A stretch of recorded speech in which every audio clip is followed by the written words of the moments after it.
Welcome to Real Talk about Real Marketing, an Acxiom podcast where we discuss marketing made better, bringing you real challenges and emerging trends marketers face today. I want to welcome our listeners to Real Talk about Marketing here, and we're in a lovely location in Tucson, Arizona yet again. And at this point, we want to bring a special guest in today, and we have with us John Watkins, our COO and current company leader for Acxiom. John, welcome. Thank you. So glad to be here at the beautiful backdrop in Tucson here at the Acxiom Growth Summit. Had a great couple of days and have a few more ahead of us. So thank you for having me. Yeah. Well, why don't you give our listeners a little bit of background on you and your journey here to Acxiom? Yeah, my career journey's gone over a couple of decades. I've been here on my Acxiom journey only about 6 months, and certainly it's been a very fun, very eventful time.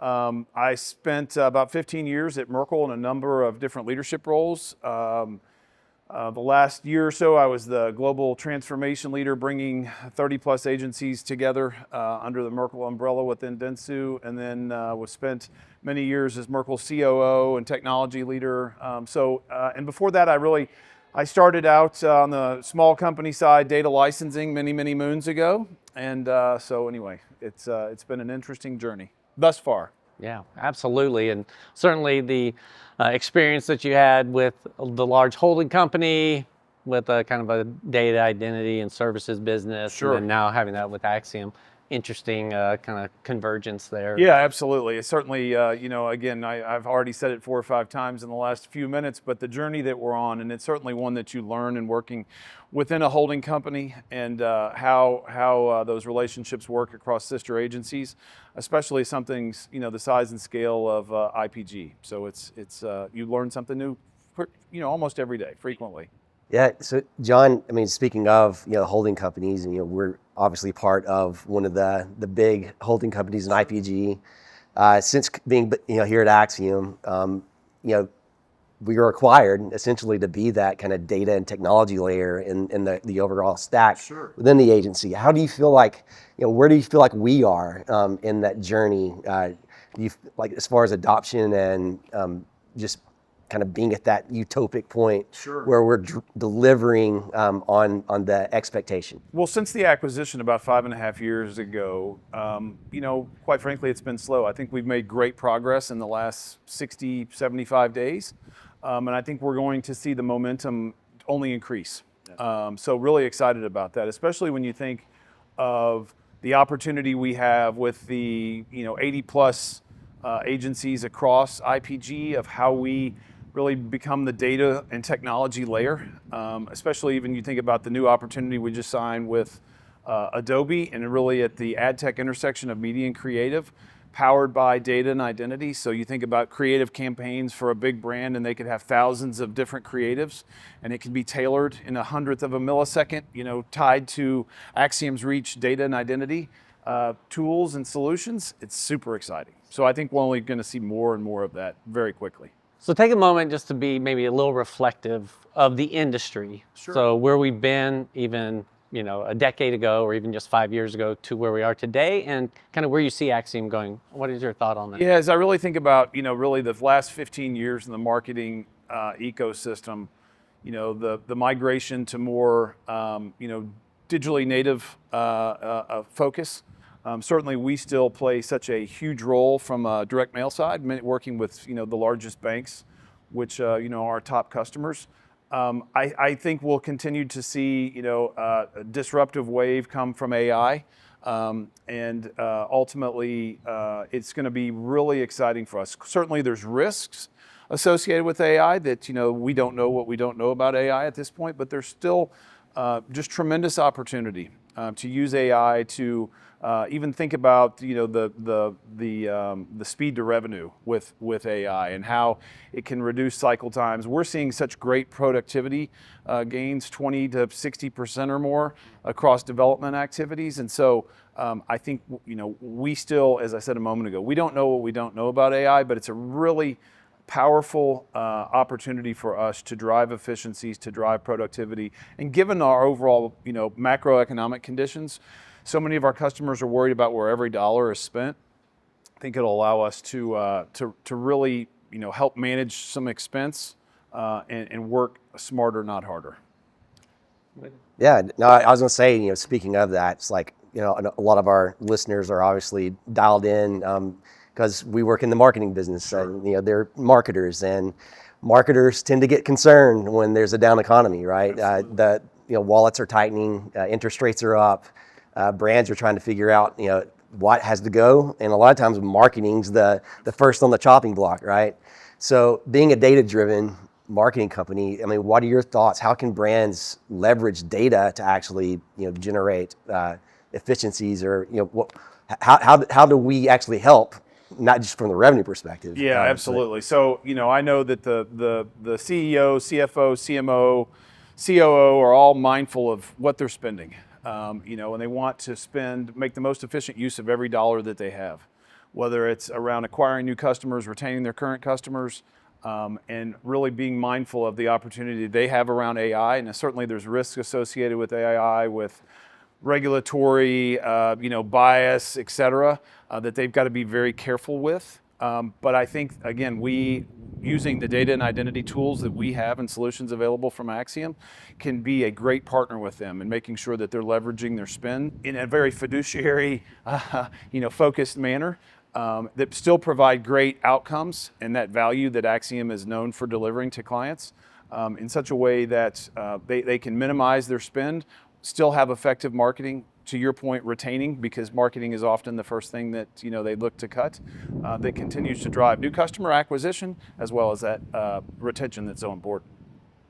So tapping briefly into your role as COO, Sure. massive amounts of change, speed. Those two seem to be things that would probably give a COO some little heart palpitations, right? What is your approach here at Acxiom in conjunction with things like AI and stuff on approaching that change at that speed? Yeah, so we want to be nimble and we want to do everything we can to move as quickly as we possibly can. We also have to be mindful that we have such a large team of people focused, again, on those values and outcomes for our clients. We want to conduct proof of concepts. We want to make sure we're testing everything, that we are, again, that most of Acxiom, I believe, has heard me say many times about how we measure everything that we do. We understand it. We look at the data. We're data people, and data is so powerful. So we just have to make sure that we're doing it at the intersection of, speed and being nimble, looking at the results that we're getting, making sure that we aren't moving too fast, and ultimately communicating, making sure that we are communicating flawlessly, seamlessly with our associates, with our clients around those opportunities and those changes, because we all understand that change can be disruptive and change can be hard. How do you feel like our clients are approaching that? I mean, are you hearing from clients, go faster? Are you hearing them like, whoa, slow down? Or it's a little of both, quite frankly. I think it varies somewhat by industry. Some clients have a real desire and a thirst to run to AI as quickly as they can, to look at every solution that they host or that we host on their behalf, and understand what those opportunities for productivity and efficiency gains are. And some are a little bit more standoffish. They want to make sure that they understand, again, from a regulatory perspective, from a legal oversight and management perspective. So it's a little of both at this time. So from a people, process, technology, AI is like taking up all the hype cycle right now on the technology side. Do you feel like on the people side, like these new technologies require new skills, and coming in, it's like, do you see a gap that needs to be closed, and how do you suggest people maybe solve for that? Yeah, again, the simple thing would be to say, oh, go look at ChatGPT. But I'm a big believer that everybody needs a personal learning agenda. So whether you're new to career, developer that's focused on getting your Snowflake certification, whether you're somebody that's been using SQL for many years, Oracle for many years, we all have to have that personal learning agenda and how we grow and evolve in our careers and provide more value to ourselves, our family, make our skills, more marketable, if you will, to our specific roles. And I think our clients are ultimately, looking for that as well. Again, how do we advance our skills? How do we provide them more values and outcomes? As I said during our opening session this morning, clients are always looking for values and outcomes, and we should be really focused on delivering those values and outcomes to make sure that, especially when I talk about one of our big clients, that when there's a change in their leadership and they come in and say, well, you know, how much value is Axiom really providing us, and how much value have they provided over the years? Making sure that we're conducting those, you know, face-to-face meetings frequently. We're talking about, it's not just a sales pitch about this is the latest thing that we can do for you. It's talking about these are the number of, you know, IDs that we've appended over the last 6 months. This is the number of files, the transactions. This is the value, the amount of quality, uptime service we've provided. Just making sure that clients always understand where we are in providing them value, but also the valuable skills that our team members provide. And then ultimately, even as we think about things like the great solution Real ID, how that works and how it can be a great opportunity for them. So speaking of learning, we're kind of in an interesting flux where entire business segments are like having to kind of relearn or look at kind of their value proposition differently. Let's talk a little bit about third-party data. Sure. So had a long history and the value of third-party data. Now there's a lot of at least discussion points around viability, long-term, you know, where's third-party data go? What's your perspective on that? Yeah, I mean, I think third-party data has been extremely valuable and continues to be valuable. Certainly with the, all of the talk and everybody's focused on cookie deprecation, what that really means for the future. And the truth be told, at this point, I don't know when it's going away. We hear all sorts of different dates. We've heard those dates for the last several years. They continue to really be pushed out. But I do think that third-party data provides, you know, an incredible amount of value for us and our customers. Consent, you know, that's top of mind for, you know, when we talk about third-party data. I think a lot of people are concerned. It's like, how do I know? How can I trust that this data was ethically, you know, brought together? I mean, how does this industry kind of help alleviate some of those concerns for, you know, people who are looking to try to fill the gap with third-party data as cookies are going away? Yeah, I mean, I think one of the things, it's something that I'm so proud of from an overall Axiom perspective, is just our position and focus on privacy. Jordan Abbott is an incredible Chief Privacy Officer. We spend so much time focused with different organizations, different congressional groups, focused on privacy, focused on making sure that all of our data that we use on behalf of our clients is sourced in an ethically, you know, managed augmentation process, I guess is the best way to say it. I feel very, very strongly that we're we're doing everything we can to make sure that our ethical treatment of data and use of data is at the highest standard across the industry. Yeah, and at the end of the day, consumers want to know about new products and services that are relevant to them. Sure. So they are consenting to enable that, but it takes a provider, a graph, to make that efficient and make it work. Right. And I think that's sometimes a lot of the confusion. It's like people are actually wanting marketing. They want to know about things that otherwise they wouldn't know about. I know, like when I'm scrolling maybe on social media or I'm out in the open internet reading the news and I see a new cool product that, you know, I didn't search for, but, you know, ultimately somehow it was figured out that I would kind of, you know, have an affinity towards that. I feel like there's just a tremendous amount of value to consumers in general with that, right? Yeah, I think there is a tremendous amount of value. And to your point, I don't remember what the item was the other day, but just over the weekend, I jumped online Saturday afternoon and something that I hadn't searched for, but a really cool item came up, and it's like, are they reading my mind? Do they know what's, you know, how do they know that I'd be interested in that? And so I think there, again, just all the different algorithms, the focus, you know, understanding. Even this morning, I love David Keene's AI presentation around, the different personics, segments, and specifically, you know, what those segments look like. And it's always, you know, interesting to understand those different segments. So, yeah. So as, as we're moving into the future, cookies, you know, like you said, who knows? We assume they're going to go away, and everyone's like managing towards that. And within that, then you're starting to see a rise of like retail media networks, and certainly, big tech continuing to, and a lot of people's eyes kind of raising their walls. From being a key component of one of the large agency holding companies, how do you see us navigating that future where now you kind of have even a further fragmentation of kind of like these silos of consumer pockets? Yeah, I mean, I think we just have to be, again, we need to start with the privacy, from a privacy perspective with everything. It's going to be a very interesting time over the next few years. It could be, later, it could be 6 months from now, it could be 6 years from now. It could possibly, they could possibly never go away. There's just so many conflicting opinions and perspectives, which everybody needs to have their own perspective. But I think that, time will ultimately tell, but we're in for an interesting ride over the next couple of years. So we've covered quite a few different little things. If you're to kind of summarize some of it to a marketer that's listening and saying like, hey, over the next 2 to 3 years, sure, here's kind of a strategy for you. How would you kind of position that? Yeah, I think I'd really focus on a couple of things. Number one is just being very mindful of the day-to-day changes with AI. The opportunity for those efficiencies, the opportunity for the productivity, so that you can then, reapply or refocus some of your spend to go faster, whether it's around acquisition, retention, whether it's specific channels you're interested in moving away from, evolving into.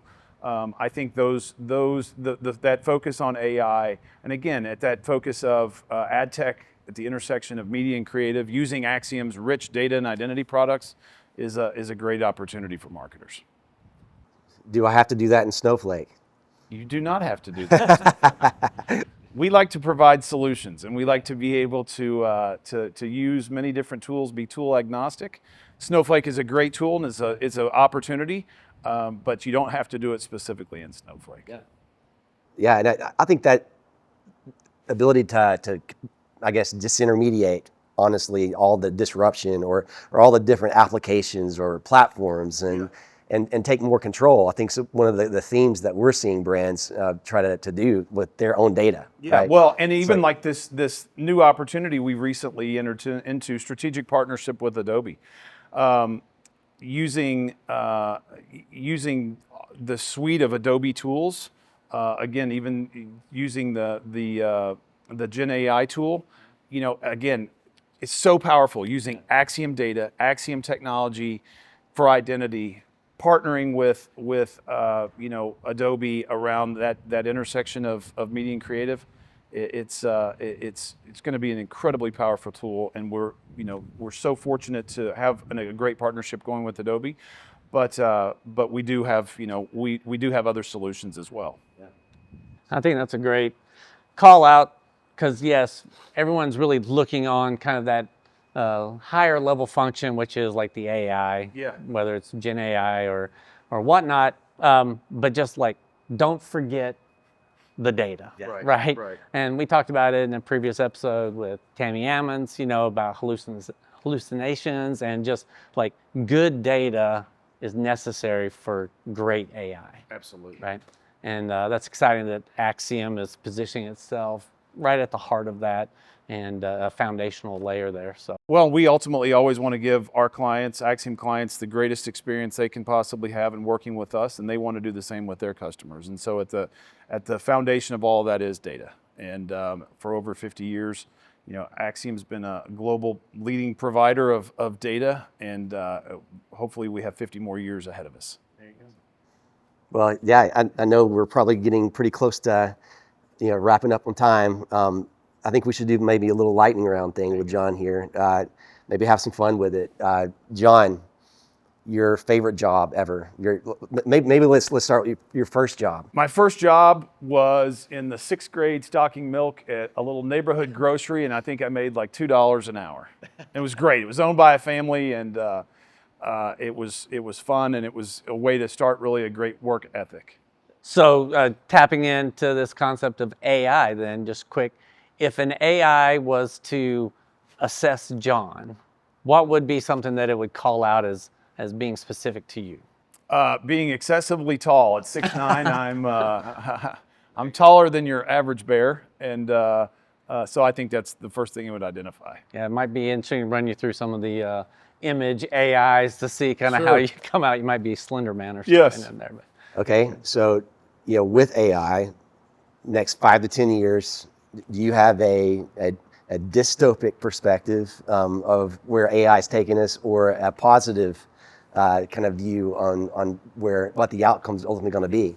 I tend to focus on the positive side of things, and it's I think we're up for an incredible transformation and journey using AI. As I think about the use of AI, and we're sitting here in March of 2024, what is it going to look like in March of 26? Truth be told, what's it going to look like 6 months from now? Yeah. But over the next couple of years, there certainly will be a transformative journey, and it will be changing the way we work with our customers, the way we work with our own teams internally. But I think we are up for a considerable amount of change over the next few years. Thanks for listening to Real Talk about Real Marketing, an Axiom podcast. Find all our podcasts at axiom.com/real talk or your favorite podcast platform. Until next time.